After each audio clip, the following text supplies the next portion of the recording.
제가 오늘 준비한 이 기사는 어떤 신문에 있는 6월 기사고요. 와인을 모르는, 특히 내추럴 와인 모르는 사람들을 위해서 쓴 기사이기 때문에 내추럴 와인에 대해서 얘기해보는 시간 가지도록 하겠습니다. 일단 기사 제목이 내추럴 와인이란 무엇인가? 최근 내추럴 와인은 애호가가 점점 늘어난과 동시에 비판도 받고 있다. 굉장히 우리도 공감하는 걸 거예요. 분명히 내추럴 와인은 엄청 잘 나가는데 또 욕하는 사람들도 되게 많아. 만약 전문가가 아니라면 내추럴 와인의 미묘함을 이해하는 것은 쉽지 않을 수 있다. 특히 처음 드시는 분들은 이게 원래 와인이 이런 건가?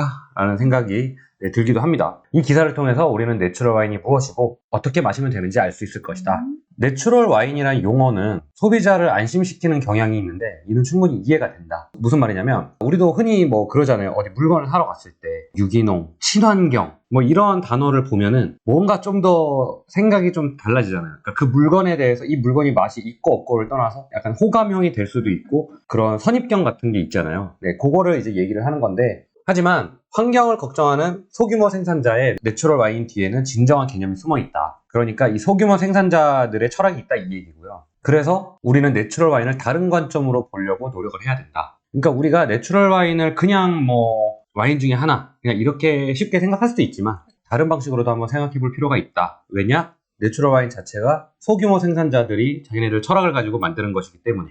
내추럴 와인을 생산한다는 것, 이것은 와인 메이커가 와인을 만들 때 선택하는 여러 작업 방식 중 한 가지 방법이다. 한마디로 우리는 내추럴 와인 하면 무슨 새로운 분류가 있는 것처럼 생각을 하는데 그게 아니고 와인 생산자가 선택하는 작업 방법 중에 하나라는 거예요. 한마디로 내추럴 방식으로 생산한다 이거예요. 내추럴 와인은 꼭 이렇게 만들어야 돼 해서 만든 게 내추럴 와인이 아니고 생산자가 자기는 내추럴하게 생산을 할 거야 라고 하는 그런 방식 중에 하나라는 거죠. 자, 좀 더 자세한 건 뒤에 나옵니다. 이것은 매우 좋은 품질의 와인을 생산할 뿐만 아니라 환경도 존중하는 것이다. 내추럴 와인 생산자는 좀 상업적인 거 있잖아요. 그러니까 돈 한마디로 상업적인 논리에 따르지 않고 와인 제조 과정에 더 많은 시간을 투자한다. 사실 이제 시간을 투입하는 게 다 돈이기 때문에. 그렇죠. 이게 무슨 말이냐면 일단은 아까 전에 환경도 존중한다고 했는데 기본적으로 내추럴하게 와인을 생산한다는 거는 유기농으로 무조건 한다는 거예요. 그 유기농으로 한다는 얘기는 뭐냐? 살충제, 그런 제초제, 그리고 여러 가지 화학 비료들 그런 걸 안 쓴다는 겁니다. 그러니까 당연히 환경을 생각하는 거죠. 그러다 보니까는 제조 과정에 당연히 시간이 많이 걸리고 그 다음에 예를 들어서 양조를 할 때도 포도를 이제 양조를 해서 와인으로 만들 때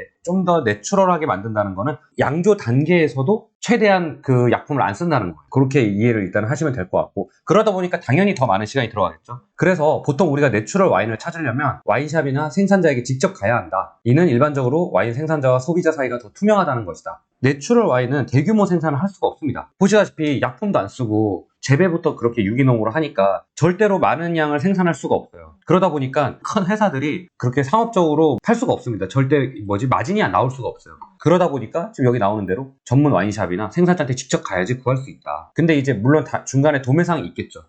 내구시장이라고 하는 그런 사람들이 있겠지만 그런 사람들조차도 대규모로 할 수는 없어요. 기사에서 내추럴 와인을 어떻게 시음해야 되는지, 그 다음에 유기농 와인과 내추럴 와인의 차이점은 뭔지, 그리고 내추럴 와인이 다른 와인보다 좋은 건지 한번 알아보겠다. 요 세 개가 아마 제일 궁금한 게 아닐까 싶어요, 저희가. 가장 먼저 내추럴 와인을 시음하는 방법이 나왔어요. 내추럴 와인을 제대로 즐기기 위해서는 따라야 할 여러 규칙이 있다. 이제 말이 규칙인데 이제 추천을 하는 거예요. 이렇게 해라. 첫 번째는 시간을 가져라. 보통은 우리가 와인을 열면 바로 마시는 게 일반적이지만 내추럴 와인은 좀 다르다. 일반적으로 1시간 전에 병을 미리 오픈하는 게 좋다. 이산화황이나 여타 투입물들이 없기 때문에 와인이 숨을 잘 쉴 수 있다. 이 얘기인데 이게 무슨 말인고 하면은 저희가 일반적인 데일리 와인 같은 거를 이제 사거나 마트에서 사거나 샵에서 사면은 정말 좀 좋은 와인 아니면은 보통 그냥 따가지고 바로 따라서 마셔도 크게 문제가 없습니다. 이제 내추럴 와인 같은 경우에는 따가지고 바로 이렇게 딱 향을 맡거나 특히 레드 와인 같은 경우에 좀 많이 그런데 향을 맡으면은 이게 와인, 무슨 냄새라고 하죠? 이게 똥 냄새, 시골에서 맡는 그 비료 냄새. 시골 무슨 소똥 아니면은 흔히 여기 유럽에서는 얘기하는 마구갓, 그다음에 말 안장 냄새 이러거든요. 한마디로 좀 안 좋은 냄새, 더러운 냄새 이제 그런 게 난다고 하는데 그런 향이 나는 이유가 있는 게 여기 밑에 설명에서 이산화황이나 여타 투입물들이 없기 때문에라고 돼 있는데 보통은 와인을 병입을 할 때 있잖아요. 무조건적으로 거의 보존제가 들어갑니다. 보존제를 같이 넣고 이걸 딱 막아요. 왜냐면 그래야지 그 안에 요만큼 어쨌든 산소가 조금은 있을 거 아니에요. 그마저도 이제 그 보존제를 넣어가지고 와인하고 이 공기를 최대한 막아주는 거예요. 산화작용이 안 생기도록. 그렇기 때문에 나중에 와인을 땄을 때도 이 와인은 그대로기 때문에 따라서 마셔도 뭐 금방 진짜 뭐 예를 들면 몇 초만 지나도 다 그대로 뭐 살아나는 게 일반적이에요. 하지만 이 내추럴 와인 같은 경우에는 보통 넣지 않습니다. 그걸 아주 소량 넣기도 하는데 마지막에 거의 안 넣어요. 그 조금의 공기하고 어쨌든 이 작용이 생기는 거예요. 화학작용. 그래서 시간이 지나야 그것들이 날아가면서 자기네 와인의 본질, 그게 나타나게 되는 거죠. 그렇기 때문에 시간이 필요하다는 거예요. 우리가 보통 내추럴 와인을 따른 다음에 바로 막 어우 야 이게 무슨 이게 향이 좋다고 정말 좋은 거야? 라고 하시는데 좋은 게 아니에요. 그거는 좋은 게 아니에요. 어느 누가 그 똥냄새를 좋아합니까? 절대 그 좋은 냄새가 아니고요. 그런 건 있어요. 이제 뭐 영어로는 그걸 브렛 느낌이라고 얘기를 하는데 아주 약간의 그 브렛 향은 그 복합미를 준다고도 하고 있어요. 그러니까 복합미 중에 하나다라고도 얘기는 해요. 근데 어쨌든 저도 그 냄새는 별로 안 좋아하거든요. 처음에 그런 향이 딱 나면은 절대 드시지 마시고 최대한 이렇게 스월링을 한다거나 디캔딩을 해가지고 좀 1시간 정도는 놔두시는 거를 여기서도 추천하고 있고 저도 추천을 하는 바예요. 보통 내추럴 와인을 처음 마시면 실망하는 경우가 많다. 하지만 그게 병을 잘못 골랐거나 품질이 무조건 좋지 않은 건 아니다. 새로운 경험을 함으로써 내추럴 와인의 풍부함에 빠져들 것이다. 이게 방금 제가 얘기한 거예요. 처음 마시면 실망하는 경우가 굉장히 많고 저도 그랬습니다. 다들 너무 좋다고 얘기하는데 저는 솔직히 좋은지 모르겠는 거예요. 처음에 이걸 좋다고 해야 되나? 그러니까 괜히 또 분위기상 맛 없는데요? 막 이렇게 말하기가 그렇잖아요. 맛이 없다고 얘기해버리면 나는 너무 와인을 모르는 사람이 되는 것 같은 게 또 싫은 거죠. 그게 문제예요. 근데 절대 그러면 안 돼요.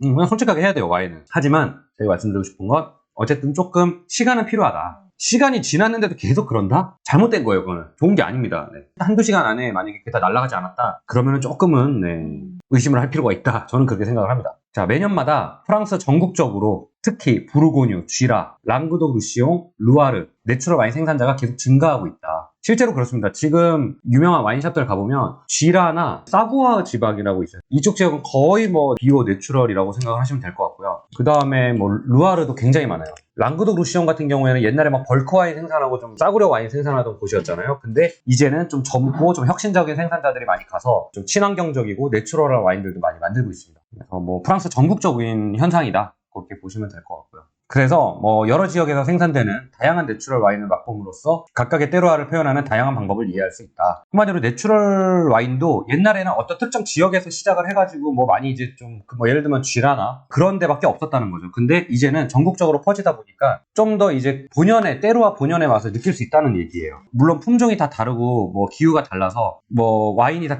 기본적으로 다르긴 하지만 일반 와인들은 막 첨가제나 이런 것들을 막 보존제나 이런 것들을 많이 넣게 되면은 기본적으로 우리도 음식 만들 때 좀 예를 들어서 혜정님은 요리를 잘하고 제가 못해요. 하지만 둘이 만약에 똑같은 김치찌개 끓이는데 조미료를 막 둘 다 똑같이 쓰고 막 이러면 맛이 어쨌든 엄청난 차이가 생기질 않는단 말이죠. 근데 이제 내추럴 와인 같은 경우에는 정말 뭘 쓰지 않고 때루아만의 힘으로 기르고 양조했기 때문에 프랑스에 있는 각 지역의 때루아의 특징을 더 잘 느낄 수 있다. 이제 그런 얘기가 되겠습니다. 유기농 와인과 내추럴 와인은 무엇이 다른가? 내추럴 와인은 필터링을 하지 않기 때문에 기본적으로 다른 와인보다 탁하고 불투명하다. 기본적으로 내추럴은 필터링을 안 합니다. 그래서 내추럴 와인 중에 엄청 깨끗한 와인은 거의 없어요. 그러나 이 차이가 맛을 크게 좌우하지는 않는다. 그러니까 뭐 이 기사 내용입니다. 그러니까 뭐 저희가 뭐 와이너리 방문해 보면 필터링을 안 하는 이유가 이제 좀 더 와인 양조를 하고 나면 뭐 찌꺼기나 여러 가지 요소들도 다 와인의 풍미를 주기 때문에 그냥 필터링을 안 하는 경우가 대부분인데 뭐 이 기사에서는 그게 맛을 엄청 크게 좌우하지는 않는다라고 얘기를 하고 있어요. 그리고 내추럴 와인은 인증 제도가 없다. 라벨을 봤을 때 확인할 수가 없어요.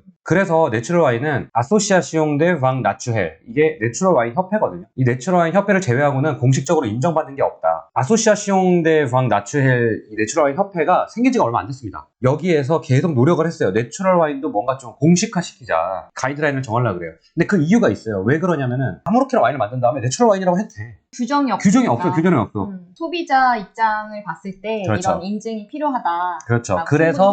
그래서 내추럴 와인 협회가 있는 거고 이걸 좀 한번 공식적으로 해보려고 하는 거예요. 이 협회는 내추럴 와인 만드는데 준수해야 하는 다양한 의무들을 지키는 생산자들을 모으고 있다. 그러니까 내추럴 와인 생산자들 돌아다니면서 여기 우리 같이 하자 이렇게 얘기를 하는 건데 이제 규정이 이제 가이드라인이 뭐냐면 무조건 손수확을 해야 되고 자연 효모를 발효에 사용해야 하고 알코올 발효를 시작시킬 때 보통 이제 효모를 많이 집어넣어요. 그런 걸 넣으면 안 된대요. 자연 효모만 써야 된대. 자연 효모라는 건 포도 뭐 나무에 붙어 있거나 뭐 포도 껍질에 붙어 있거나 아니면 양조장 안에 뭐 존재한다거나 뭐 그런 효모들 그런 걸로만 이제 해야 된다 이제 뭐 얘기고 아주 소량의 이산화황을 제외하고 양조 과정에서 사용이 허용되지 않는다. 이 이산화황은요 한 번만 쓰는 게 아니고요. 아까 병입할 때 제가 말씀드렸는데 그때만 쓰는 게 아니고 양조 과정 내내 씁니다. 제일 처음에 언제 쓰냐면 뭐냐면 포도를 수확을 해오잖아요. 그 포도를 커다란 통에다가 이제 양조를 하려고 넣잖아요. 그 넣을 때도 같이 넣어요. 왜냐면 그 와중에 또 상하거든, 포도가. 그래서 그때도 넣고 뭐 할 때도 넣고 다 넣어요. 막 옥구통 옮길 때도 넣고 뭐 병입할 때도 넣고 여러 단계에서 넣어요. 넣는 양을 제한을 해놓은 거예요. 이산화황 사용 용량이 30mg, 리터당 30mg. 정말 조금. 근데 이게 얼마큼 조금인지 감이 안 오실 텐데 유기농 와인은 100, 일반적인 와인은 최대 160까지 허용이 됩니다. 그러니까 굉장히 적은 양이에요. 사실은 30이면 진짜 적은 양이에요. 샤또 슈발블랑에서 쓰는 게 보통 다 통틀어서 60mg 정도 된다고 합니다. 최고급 샤또들도 어쨌든 이산화황을 안 쓸 수 없다는 거예요. 그러니까 무조건 이산화황을 안 쓰는 게 능사가 아니라는 거예요. 근데 어쨌든 내추럴 와인은 이산화황도 우리는 억제하겠다. 이건데 얘네 협회에서는 30mg이 맥스다 그렇게 하고 있습니다. 근데 일반적으로는 우리가 내추럴 와인이라고 흔히 부르는 내추럴들은 대부분 20 이하를 쓰고 있어요. 자, 그러면 내추럴 와인을 어떻게 구별할 수 있을까? 내추럴 와인은 라벨에 따로 표시가 없기 때문에 쉽게 찾기 힘들 수 있다. 지금 프랑스는 에티켓에 내추럴 쓰면은 불법이에요. 그거는. 불법이에요? 네, 안 돼요. 그러니까 악용될까봐. 하지만 일반적으로 외관상 더 탁하거나, 그러니까 우리 병만 봐도 좀 뿌예 막 그런 걸로 다른 와인들과 구별이 가능하다. 아니면은 에티켓만 봐도 조금 요즘 알 수가 있죠. 힙한 에티켓은 내추럴 와인이죠. 그리고 맛에서는 살짝 느껴지는 탄산 느낌으로 다른 와인과 구별할 수 있다. 약간의 그 완전 탄산까지는 아니고 딱 마셨을 때 약간 혀를 좀 톡 쏘는 정도 좀 남아있을 수 있어요. 하지만 내추럴 와인이라고 이산화황이 아예 없다는 의미는 아니다. 말씀드렸죠? 30mg, 그러니까 아까 그 협회에서 얘기한 게 30mg.